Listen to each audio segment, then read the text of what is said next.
Tanungin natin ng ating mga kababayan, kumusta po ang biyahe ngayon?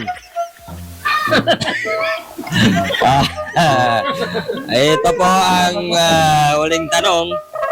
Kumusta po ang biyahe ngayon na yung paparating ng bagyong Imong? Ano bang meron sa kanya? Lakas.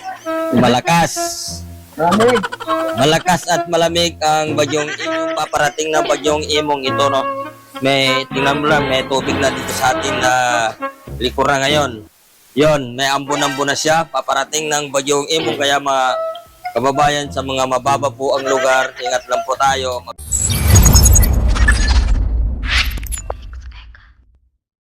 Andito naman, papabagsak na naman yung bagyong Imong.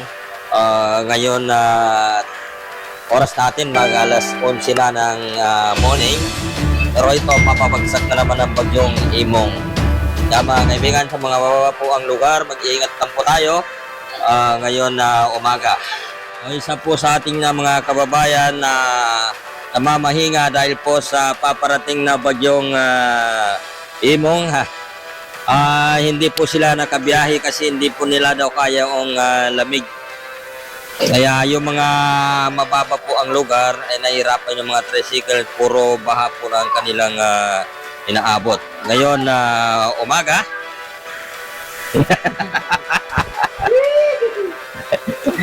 Okay. Tanungin natin ng ating mga kababayan, kumusta po ang biyahe ngayon?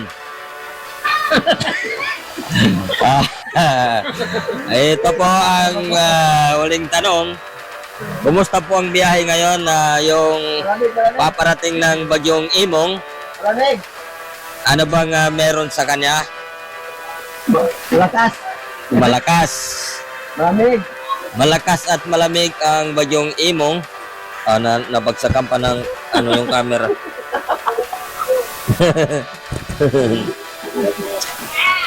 Malakas at malamig daw. Siyempre, pag tubig ay malamig. Pag Kaya walang kape na yun. ito po, papauwi po siya ng probinsya. Kansalado yung una niyang ticket. Dahil po sa naturang bagyong Imong, siya po ay natatakot nung kaya yung kanyang tricycle, hindi po sila nakabiyahe ngayon. Kasi alam mo na, Maulan. maulan ngayon. Mas maulan na yun. Ayan. So, nakikita natin, no? Tuloy-tuloy ang bagsak na ulan ngayon. Ngayong morning. Ito na, malalim ng tubig na naman dito. May tambang pa na ano. Ito na yung paparating ng bagyong Imong ito, no? May, tingnan mo lang, may tubig na dito sa ating likuran ngayon.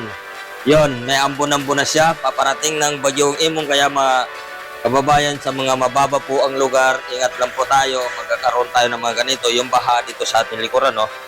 May ano na dito, baha na dito sa likuran natin dito na Ibon. Nung isang araw, nung bagyong Krising, mas malalim pa ito. Kaya ingat lang po sa mga mababa po ang lugar.